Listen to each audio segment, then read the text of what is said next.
I put 'em on as a shocker, yeah.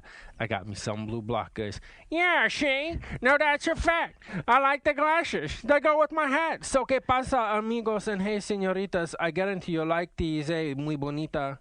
I put 'em on as a shocker, yeah. I got me some blue blockers. These are the ones that are really, really nice. These are the ones that are like a toothpaste. Que bueno, que bueno. What the hell is this?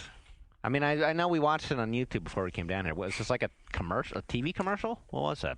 It needs no explanation. I suggest we go directly into the final installment of the continuing saga that was called Chuff Love. Right. We where we last left off. What chapter did we leave off on? The story of Chuff Love. The only thing we ever left off on was that I had hung out with her once. And that was it. That was like the last time I ever brought it up. Was the first time me and her hung out. And then since then we hung out a lot. We had some awesome times. Like went out to the beach, Fort Funston.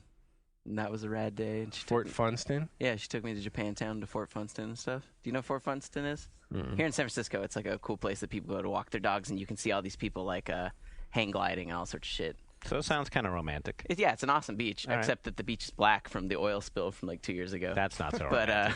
Yeah. But yeah, I mean, that was rad. A dead duck carcasses kind of take away the whole... You know, sometimes things don't work out between people. So there is no good way to end Chuff Love other than to say, it's not like I hate this person or anything like that. I'm still friends with this person, but... You're taking the love out of Chuff Love, and all that's left is Chuff. Yeah, it's just Chuff Friend. So are you accepting applications now? Yeah, people can for more Chuff Love. I think it's chuffmoney.oneup.com. Is that my OneUp page? Sure, it is. It is now. I will take nasty photoshops or whatever, because I'm sure that's what most people are going to send me. But honestly, I'm not in the mood to go get myself back. You're opening yourself up to something. I feel bad. Let's back it up 1 second and say what we are, who these idiots are. Oh yeah, that's right. This is GFW Radio. Thanks for listening. That's all we need to know, and this is the August 27th edition. Right, and it's all the usual people here, plus a special guest. We have our 12-year-old intern, Sammy. Yeah. Say hi. Chris. It's Chris. Oh, it's Chris. I'm sorry. What's up? It's first day. We were just bringing I'm not so good with names. Random rugrats in the building. But so, like, Anthony, the reason that it might backfire if you do this is because, I mean, generally, like, anything to do with women's always been highly suspect on oneup.com. And this is because, like, you know how we've got, like, our most popular user blog section? And it's always, like, when you look down there, 9 times out of 10, it's, like, a pretty smiling girl who just happens to be the most popular blog. And you look, and the blog's like, hey, guys. And that's all it says. Right. But there's, like, 3 pictures. But so people, to make a point about that, started making fake accounts. They'd find someone's MySpace page where they could find, like, 3 photos of the same girl. And then they would make a OneUp account thing and then watch how immediately they could get more friends within 10 minutes than they did in their entire, like, 2 years of posting and participating in the community. This is so sad. There was this other guy. We had a moderator called Zayroot. He's legendary. Oh, his nickname is Root, is a good way of saying it. And he, I don't know, I got word that, you know, via PMs and stuff, he was trying to get some of our female or supposedly female users to talk to him and stuff. He was the kind of guy where he would often, you know, he would tell us and aim about how, you know, he met some awesome girl and she only lived 3 states away. And then unlike the last one, this one had 2 kids instead of 3 and how it's going to be just fantastic, you know. Wow. So people started baiting him. They started making accounts and posing as women to get him excited. And it pretty much worked. And then because they had trapped him that way, they had the chat logs and everything. And I'm worried about you, man. You're saying that I'm setting himself up for heartbreak. I don't actually. It's not like I would like. Yeah, probably half the girls who write are going to be Sean. That's the thing. And the other thing is that in the end, I don't want to meet a girl like that. The whole thing of Chuff Love is that has to be like I gather up the courage to go ask this person out or something like that anyways. You're lying, though. I bet if after this thing goes up and you see a PM in there and you look, you're going to be like, dude, I ain't going to try. First question, are you really... Are you biologically female? I ain't gonna or at least are you now? I'm not going to try to kick it to know, like, random users. I mean, especially... Don't rule nothing out, man. Especially if they're on local. Like, hey, I'm trying to set Anthony's you up right now. no Zayroot. Speaking of random OneUp users, I want to get this other thing out of the way too, which I didn't really think we were going to have to bring up again, but I want to because I'm still getting hate mail, so I'm ready for it to stop. we should have brought these in. Some of the responses to last week's podcast. The Anthony GFW Radio feud, folks. It's over. There never was one. You can stop calling us assholes in private emails. Well, someone emailed Marcy. It was all a joke. Who is the head of our sales department, right? Marcy Yamaguchi. Yamaguchi. Yeah. Did I say Ditter? You did. I'm sorry, Different Marcy. Wow. That's another Marcy we know. And yeah, so she forwards this email to us and Simon, who's basically the big boss here, and it's like, what's going on? Yeah, what's going on, what's guys? happening?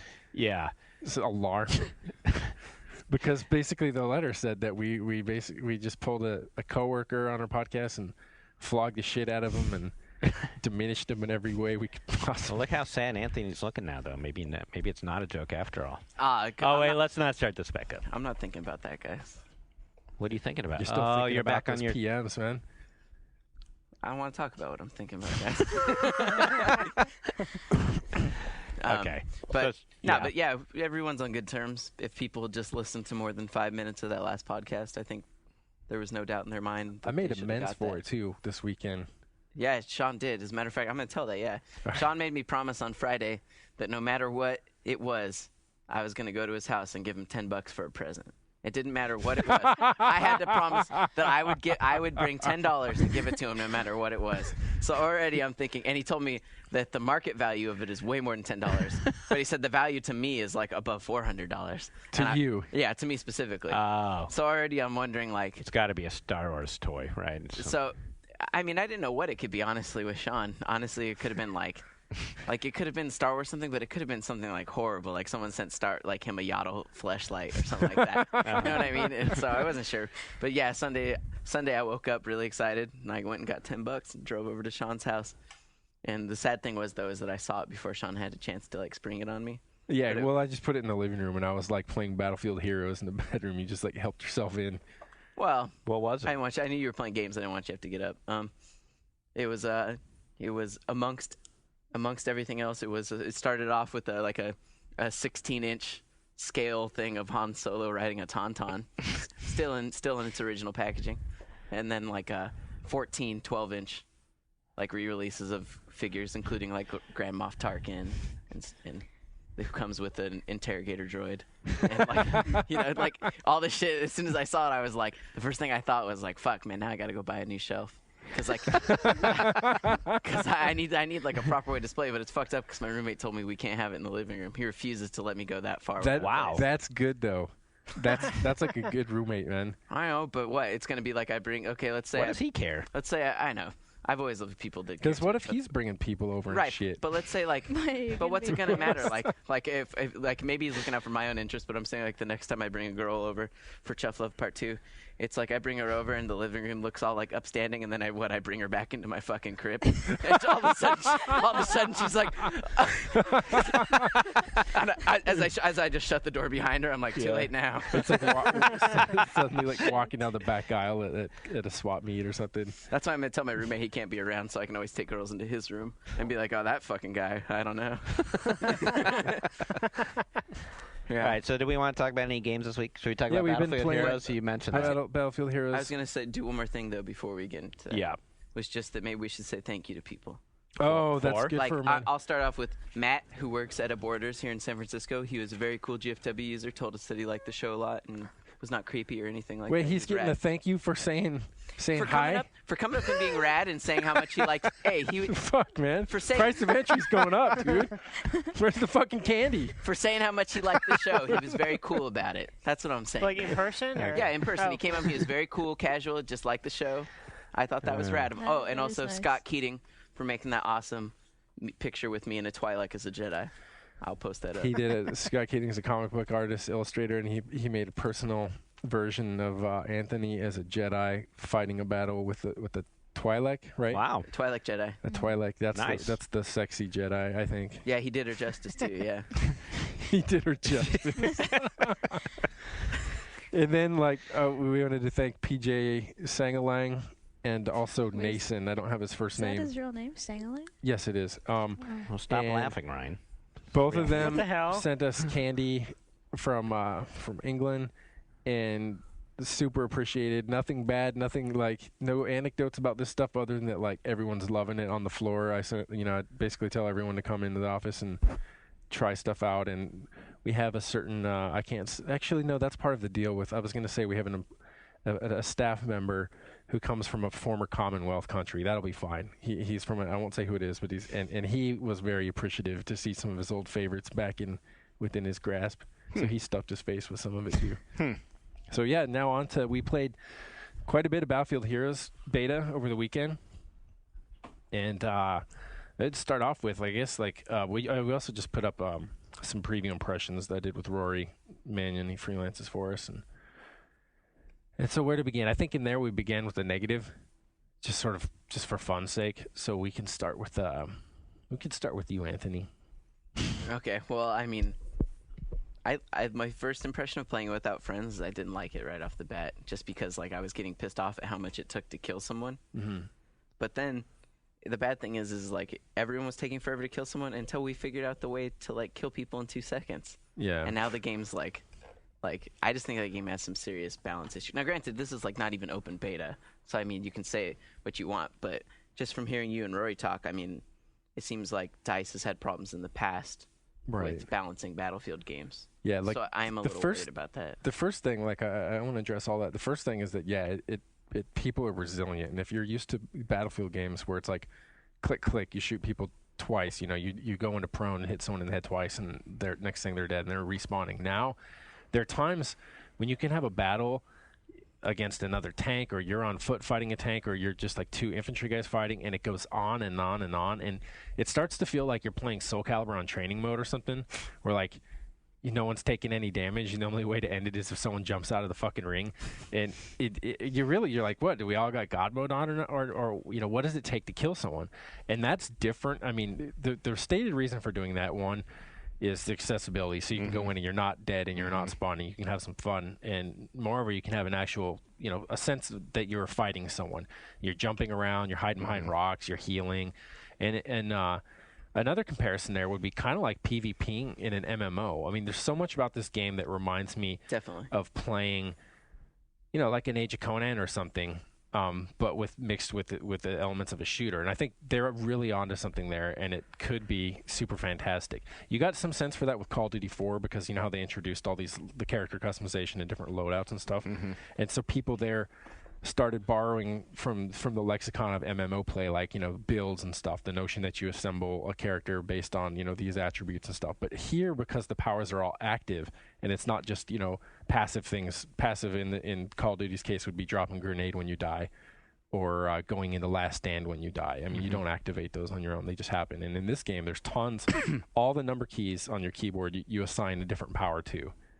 And with all that going on at the same time that you're shooting, that you're healing yourself and doing weapons and cloaking and stuff, you get some of that cool, aspect you get from like MMO PvP added to this, but instead it just means it takes so long to play that it's kind of like off-putting when you're used to, the pace of COD death or Battlefield death. But that's a balance that they'll be able to find, right? All of this, everything that we're talking about, I'll say otherwise if it's not provisional, if it's not something that can be altered, and knowing DICE, it all will be altered again and again and again, because with the Battlefield series, they continue to patch. They're still issuing patches for Battlefield 2, and every one of those patches changes the way that the game operates in some way, and the way that it feels to play the game. So in this case, I'm sure that's going to change, but the problem now is that we ultimately found ways to kill people, like Anthony was saying. You're like, okay, well, if you spec your character just a certain way, it almost feels like an exploit, because now suddenly you could just rip the shit out of everyone. So what's the difference? I mean, what are you doing? You pick a gun. For example, you pick the gunner class, and you pick a weapon. If you're on the Royal Army, which is like the equivalent of the Allies, you pick a gun called the Broderick. And if you're on the National Army, the equivalent of the Axis, you pick Wolfgang's Wonderful.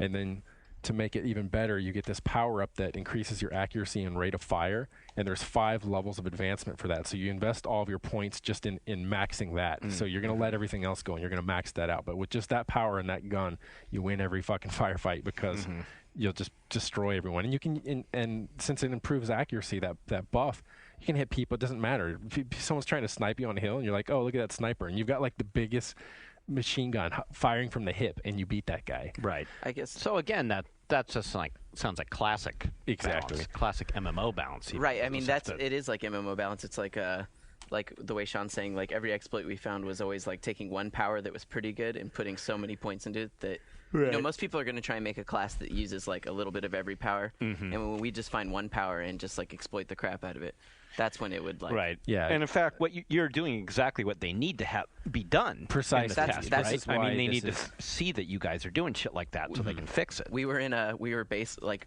spawn camping these guys at their base, and everyone was saying like, "Fuck, give us mercy, please." And I said no, and I typed back. I was like, "No, this is for the good of the game and for dice." Yeah. Because another exploit build we have is that if you're in a tank, you have this wrench power, and it basically just auto repairs your tank. So we max that out, and then we roll in a group with like 3 of us in tanks, and we've all got this power. So you can't kill us. We can heal faster than anyone can damage us, and with the 3 of us combined, we just roll in like a posse to their base and just laugh and just shoot. I mean, it still takes us a while to kill them. It's easier to run someone over with the tank than it is to shoot them, because even the blast doesn't do that much damage now. But so all that will get around. But here's the deal. With dice, it's always like a work in progress even after the games come out, and it's fine. Like, I mean, and if people that have been listening to this podcast for a long time know how much I love the Battlefield series. Despite all the flaws and fuck-ups, it's so much fun to play. And I spend so many hours playing these games. But to be fair, like Battlefield 2 when it came out, I mean, at first, the Black Hawk helicopter was unstoppable. You just get in that. It was a point machine. You get a whole bunch of teammates in there, and they're repairing the whole time you're flying. Your guns just instantly kill anyone. And so we had fun with that. And then the next patch came out, and then they dialed it back so much that it was then useless. It was only good for ramming into shit, you know. And so that happened. And then same thing with aircraft were so powerful, and the AA sucks. And then they made the AA just do this like absurd stuff where you shoot it, and basically once someone pressed the fire button on an AA, it was going to hit a plane, even if it had to defy logic and the game zone physics. Like the missiles would look like spirographs and stuff, and all of a sudden it would be going one way, and you'd fly by it, and next thing it's like Roadrunner type shit, you know, some Acme missile that's like going after you. And so they're always, and they never really I don't think they ever got it to a point where everyone's going to be satisfied. And the deal is that there's so many weapons and vehicles, and you have to balance that across. You have X many classes and X many loadout combinations possible, and then multiply that with vehicles and then squad dynamics. And now you've got all these powers to further complicate that balance. And then they're sometimes working in concert. So like if we also found out that we have that gunner shit that we were talking about, right? Then another one of us can pick, again, this should sound familiar to you, Ryan, from MMO play. One of us can pick a soldier and use this like heal all ability, and you buff that out. So then you just sit in between 2 of your gunners, healing them and yourself faster than they can be hurt while they kill everyone in an instant, you know?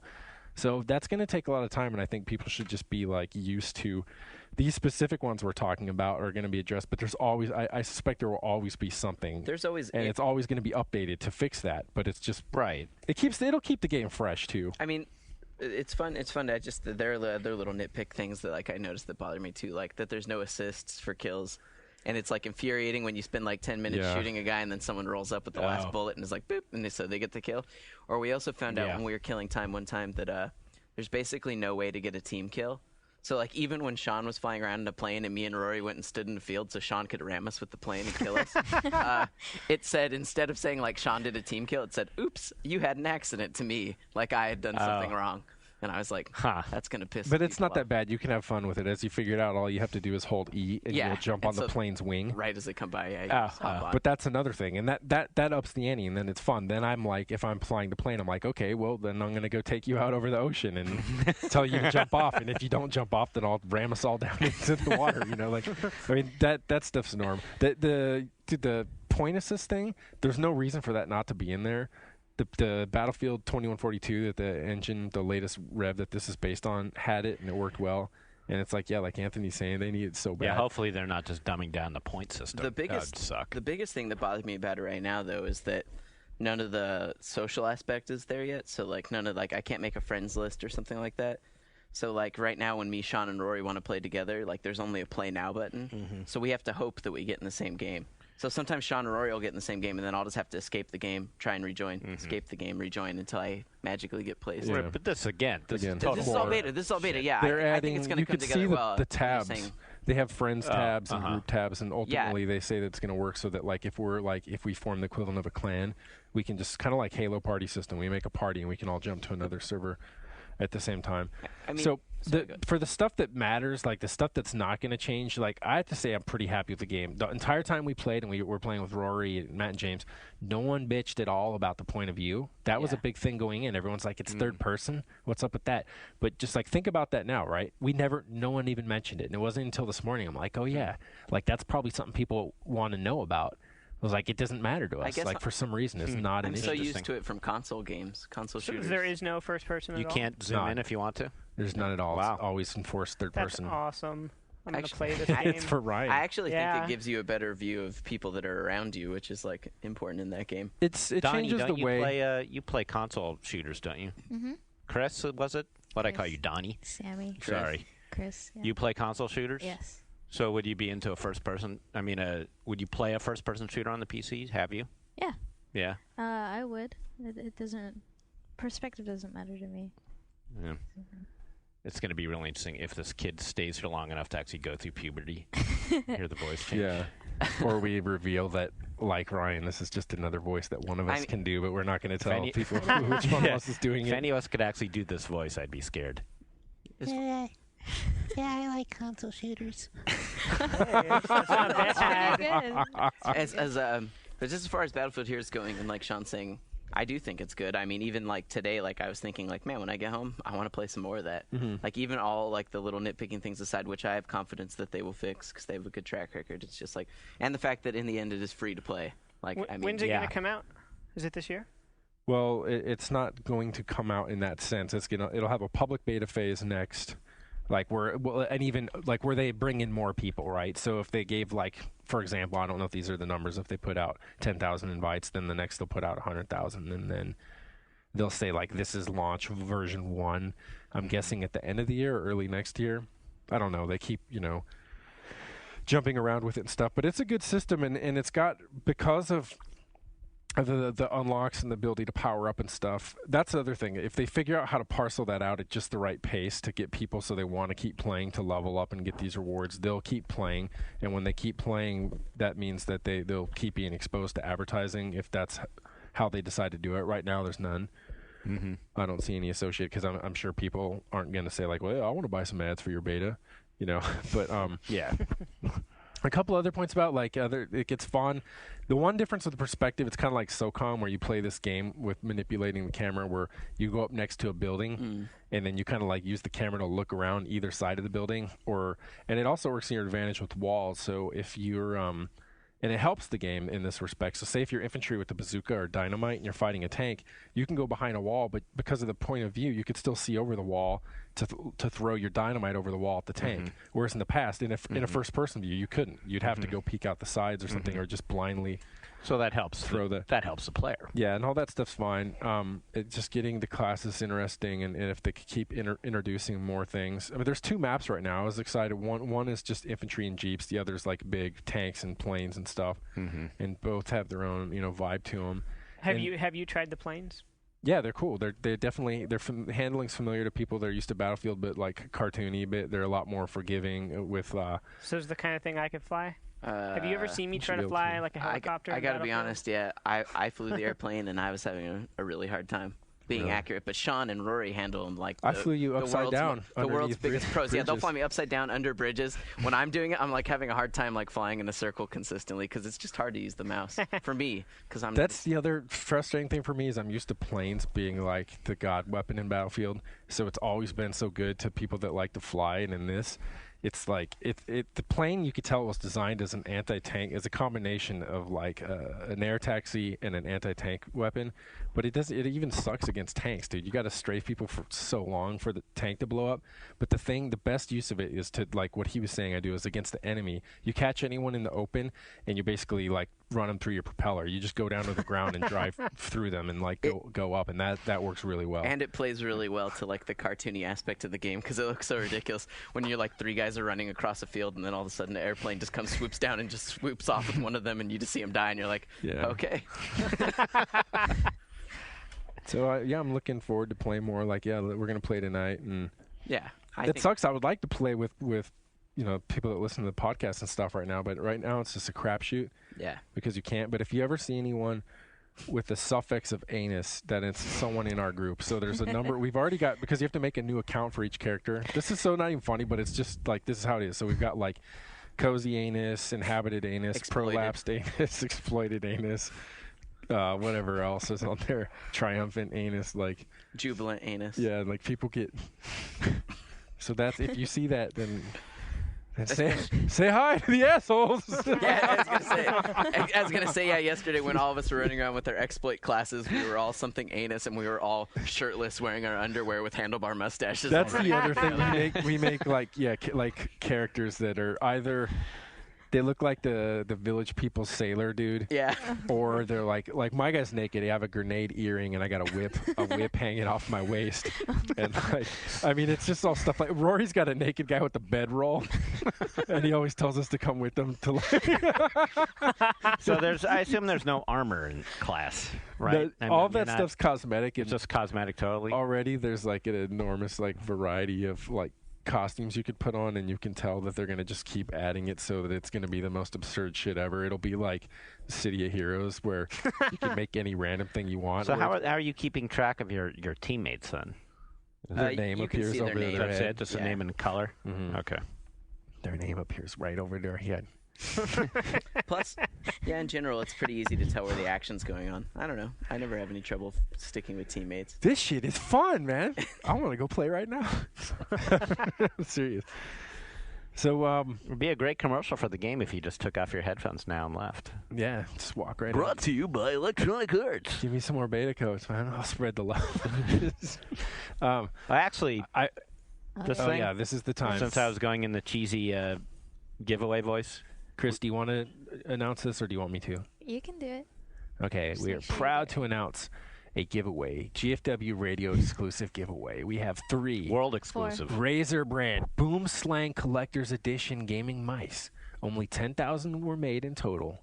The one I'm holding in my hand is number 1,584. Seriously, they only made 10,000. So this is like the snowflake of mice, and it can be yours. And furthermore, it's shaped like an Afro pick. I thought it was shaped like an hourglass. An Afro pick is probably closer. I just drew a little thing here for you. So look at that and you tell me that's a little closer to an Afro pick, right? Yeah. So it's ergonomically that designed. Can also be a Jufro pick, by the way. Well, it doesn't matter. It's just. I'm just saying it's not just necessarily limited a wiry hair pick to afros. Yeah, but it's people know it that way. It's like it's familiar. Fair enough. And what do you go, dude? Nice Jufro pick. Like you can say that's do you have can I borrow your Afro pick? People know what you're talking about. You say Jufro pick, and they think you're trying to be funny. I'm just saying, when I was in high school and I had kind of a Jufro, I didn't call it an Afro. I called it a Jufro. Can I see a photo of that? No. Oh. Anyways, back to our contest. Back to the contest. Oh yeah. So what is this thing? What do we do? What is it in my hand? What the fuck is going on? To get the mouse, you have to. Maybe this is why we don't have too many sponsors. Can't get through one 10-second ad. You want to go to oneup.com and you go to boards.oneup.com, and when you're there, you want to click the gear forum. And then at the top, there's a thread called the Boom Slang Giveaway. Yeah. You go in there and you take a little survey. It's not going to hurt you. You just answer a few questions. They're not too personal. Right? Yeah, you just say, would you or wouldn't you date Anthony? Have you already sent him a PM? Stuff like that. And then you're entered in the contest in the drawing, and then you might win one of these Afro picks. Excuses for a mice. Hey now. No, it's actually really nice. It comes in a collector's edition box. It's a got very nice box. It's fancy. And in general, very fancy box. In general, Razer makes really good mice. Razer does make good mice. This is precision. It's green. It's green? Yeah. Mm-hmm. That's cool. Yeah. So there it is. We've had these for over a month, and we've kept forgetting No, we've had them longer than that since I started at OneUp for a really long time. And we kept. When did you start at OneUp? I thought you were here for your son to work day. Shut up. June, right? June or July. Has it been that long? Yeah. So we keep forgetting week after week. So they're here, and we're ready to give away some. What are they called? Boom slangs. The boom slang. Mm-hmm. That's a good name. Razor boom slang. City like that. Well, it's a type of snake.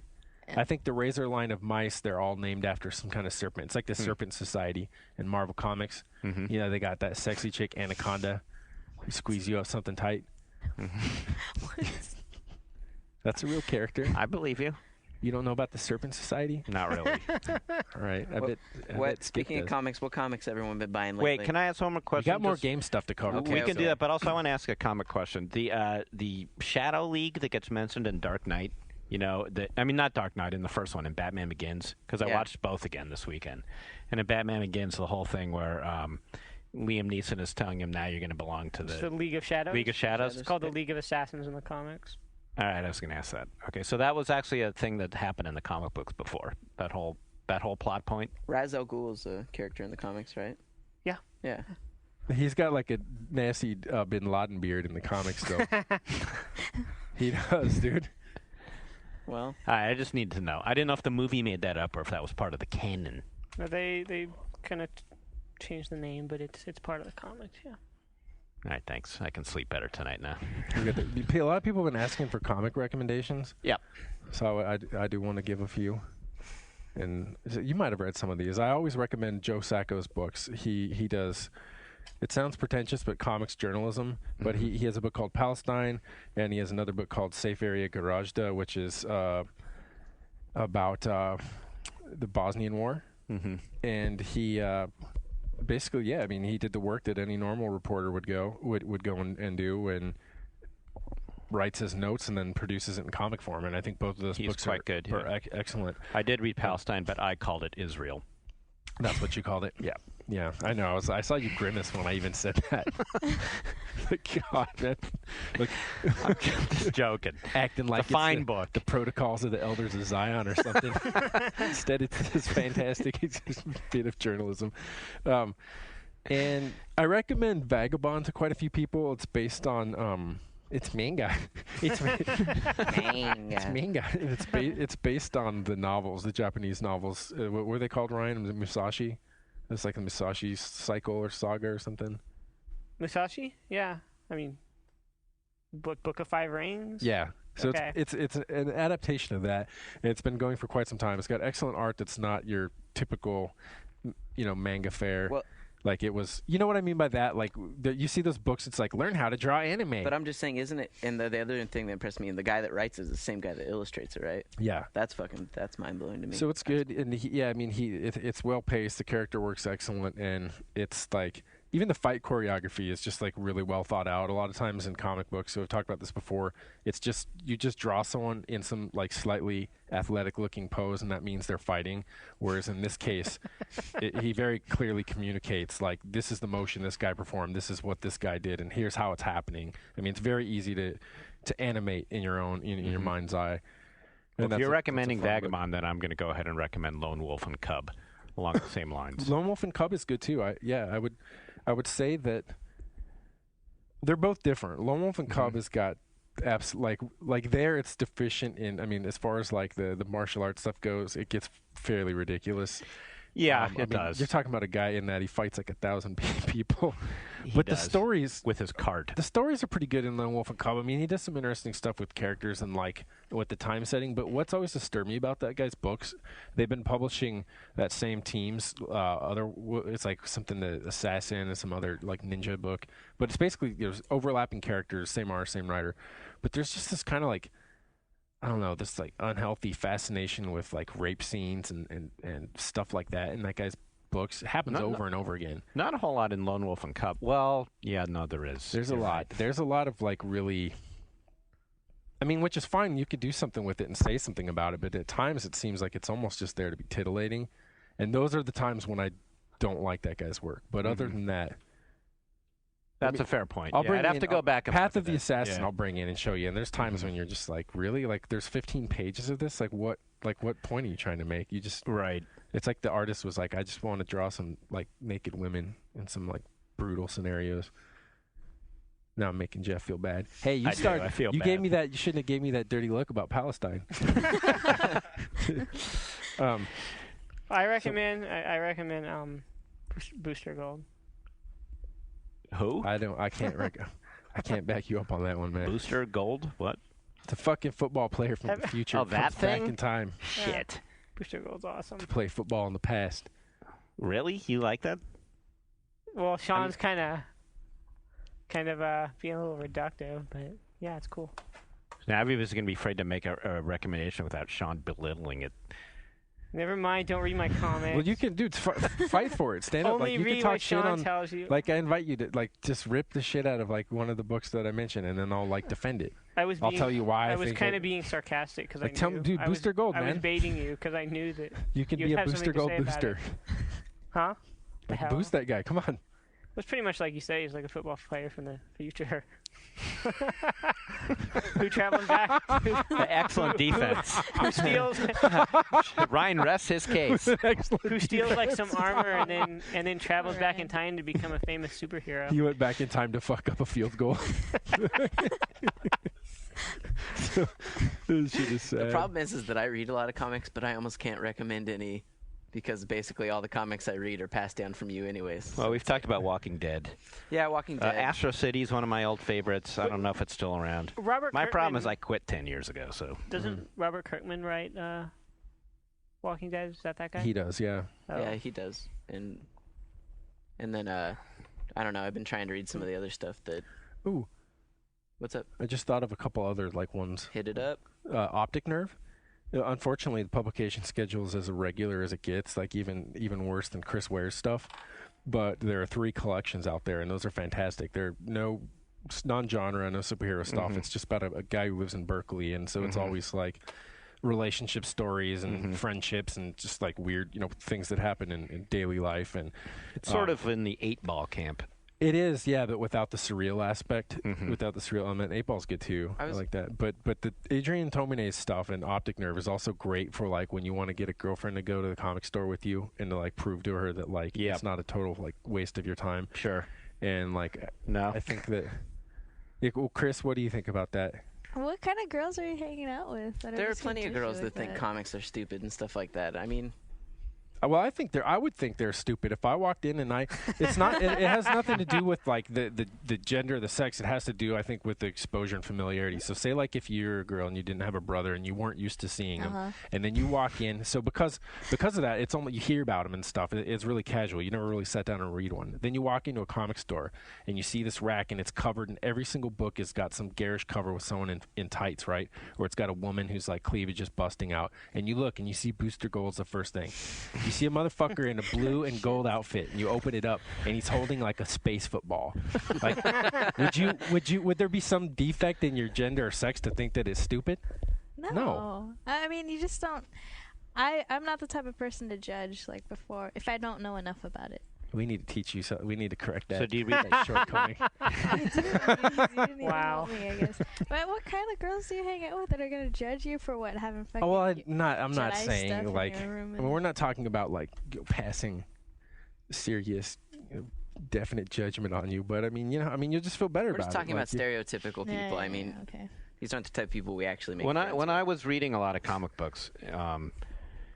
Yeah, I guess it's not 10 years, but it was a bunch of years ago. And I was having this phase where I was really into them, and I was reading them on the BART train.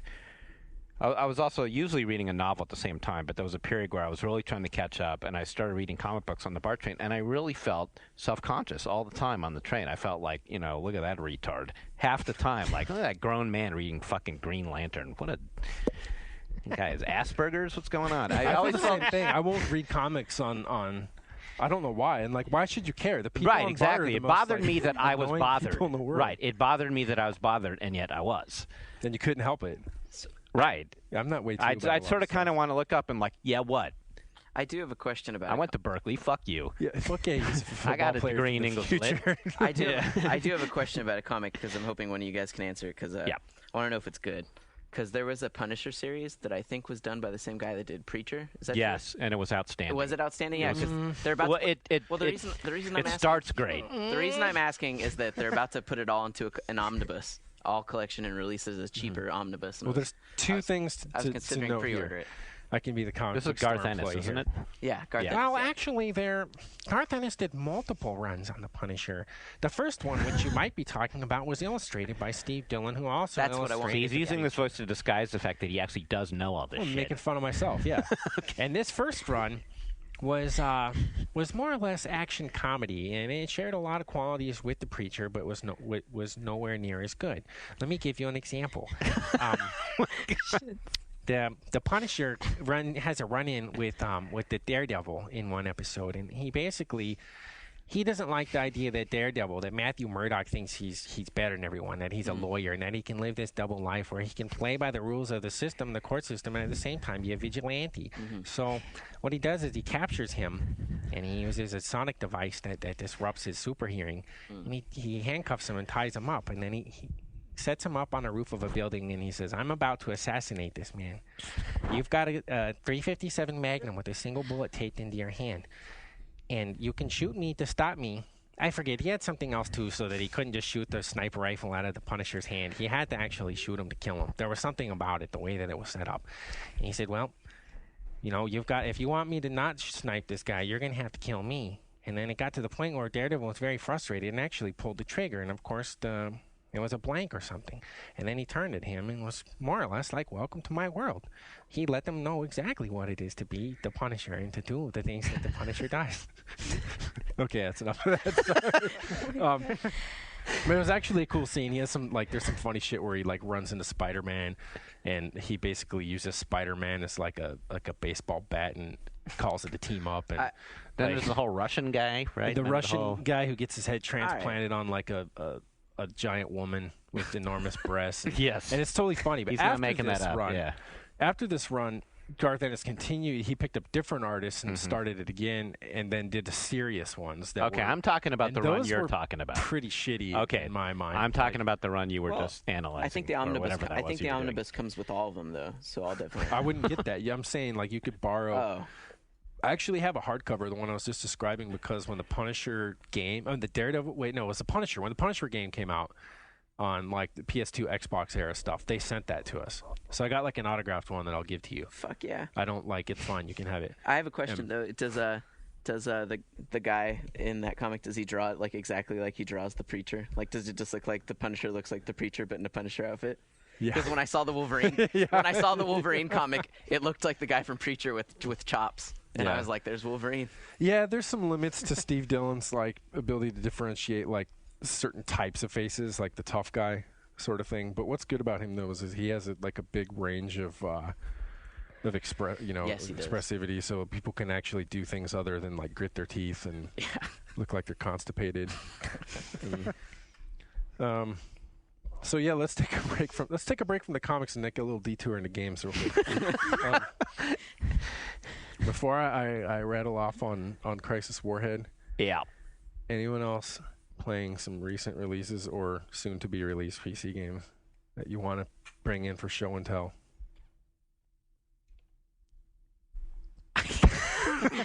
I've been playing a lot of games. I did that on purpose. Since I work in reviews I've been with playing Ryan, a lot. but I just haven't been playing as many brand new PC games. Do you want to break embargo and talk about Demigod? Shaking his head. I'm a contractor. All right. I'm an at-will employee. So everything that we've been playing is basically things we can't talk about. That kind of sucks. Okay. Well, I forgot to talk about Crisis Warhead last time. We should just say that Demigod. We can talk about that next week. Mm-hmm. And I'll be able to break embargo on, or I think the embargo's up on Spore in a week. Longer than that. Yeah. I forget. That's what I've been playing. Yeah, you'll be able to, I'm sure. Yeah. Yeah. So it's not that we aren't playing PC games. It's just there's a lot of shit we can't necessarily talk about right now. It hurts. It hurts not to be able to And we've talk been playing a about lot of PC games, but it's the same old shit no one wants to hear about, like Company Heroes and all that sort of stuff. I mean, for us, Company Heroes, World of Warcraft, for Rydog. I've been playing some more WoW as well. I got to admit, during that time when your computer was broken and our vent channel kind of died. You get the Lich King How about beta? the Warhammer beta? No. We keep getting barked at on a couple forums for not talking about it on this Why podcast. don't you? I'm not in that beta. Well, we've been talking about it on Legendary Thread, so I haven't wanted to double dip here in this that makes podcast. sense. Yeah, I've had users PMing me about what server do I play on and all that, but We really need to. Well, there's only play- been a couple servers. I mean, it's been one of two, literally. We really need to play Red Alert 3. I know, like Anthony, Jeff, we all have the beta installed. At first, we weren't able to get it to work. There was some sort of problem with our EA IDs, and it just wouldn't work. That's been resolved, and now we need to play it. But excuses, I think we've been playing Battlefield Heroes. Another thing for me is like every time we go to consider it, we're either playing Company Heroes or something, and it always happens. I bring this up all the time where it's like that game just like changed my expectations for like the way those kind of games can work, that when the other people in the game are like, yeah, it's just like every other EA RTS, and like you do this and this and this, and like as soon as he starts breaking it down, we're all just like, yeah. Well, I honestly haven't seen Red Alert 3 at all, so I don't want to judge, but this series does historically have a reputation for ignoring whatever recent RTS developments are around at the time and just doing its own same thing again. Right. So that's the want to give it reputation a that fair series has shake, had. yeah. But yes, that said, I do want to give it a fair shake. I just hear a lot of like from our friends, it's the usual like, yeah, it's just another game where you build as much shit as you can and all throw it at each other and see what's left standing. And I'm sure that's probably an idiotic. None of us have played it, To be so fair, we will play it here on this podcast. And we will. I do talk like about RTSs it. like that, but it's like you're saying, like once you play something like Company Heroes, where there's so many nuances of terrain and the ability to retreat and stuff, it just changes the way that you want to play an RTS. So I'm sure it's good in its own right. It's just that it might not be the best. And it's subjective too. Like, so if you absolutely love the kind of games that we're talking about, if you love, Command and Conquer in general and that sort of thing, like you'll love it, And then the kind of, for me, it's like I really wasn't into the RTS, so it was like the Company Heroes mode was like, here's a way to get into it, and it's different or something. But so for Crisis Warhead, I just played. I mean, I have played at E3. I played a level of the single player, but for the multiplayer that I played recently, it was just the equivalent of team deathmatch. Now they are also revising the existing Power Struggle mode and some of the other content. I didn't get to see that, but what I played. It really seemed like a matter of them just acknowledging that just what people want from competitive online shooters has been changing, and it's not so much bragging about how many people you can have in the game, which is interesting for me to see that with Resistance 2 on console, they're still going in that direction. They're still going to try that, where like the big bullet points to boast about are size and the breadth of vehicles and things like that, And Power Struggle, I mean, there's probably a number of reasons why it didn't really catch on, but I mean, I'm not saying it was a failure or anything, but I mean, by really catch on, meaning giving like COD4, Team Fortress 2 a run for their money. If you were to look online and see how many people were in servers actively playing the game at any time, that doesn't, because it didn't match, that doesn't mean it's a failure. But for whatever reason, it's like, it looks like now they're saying, yeah, let's dial it back and let's just have these like smaller maps where it's just the infantry stuff, and we'll at least include that version of the game in ours. And so it's pretty straightforward. I mean, there's not so much to say about it other than what you might expect it, because you have the suit and it's got the 4 power settings on it that you can, so you can put on strength and you can jump really high. So they'll make some maps where there's like a lot of verticality, and then it's in your benefit to be able to jump up and down a lot. And I like that kind of map. I mean, there's a really cool Team Fortress 2, Half-Life 2 deathmatch map called Avalon. It was user made, but it was made by a guy who had like a lot of experience mapping for Quake and Doom and Counter-Strike and all this other stuff. And it was basically like this floating castle. And whenever you would jump off the side of it, you would land on the top of the map. And so the whole thing worked by like people basically jumping down, like imagine like a giant wedding cake, and going up and down the thing. And when they jump off the side of it, then they come back down on the top. It was a really fun map. And that kind of, one of the maps kind of had that feel to it, where it's like King of the Hill. You're always like in transit back and forth. And another one sort of privileged people who could use cloaking effectively, because otherwise you're going to get sniped. There's like big fields of fire and stuff. But the game is still kind of like, I think performance more and more, it's proving to me like in multiplayer game is like really one of the most important things. Like I think I already like know I like Battlefield Heroes more than Crisis multiplayer, as weird as that seems, because it's just stable, And then same thing, we've been playing COD4 some more, and it's so refreshing. Why does that seem weird to you? That doesn't seem weird to me at all. It doesn't seem weird, I guess. Like maybe I'm just this patter, just babbling.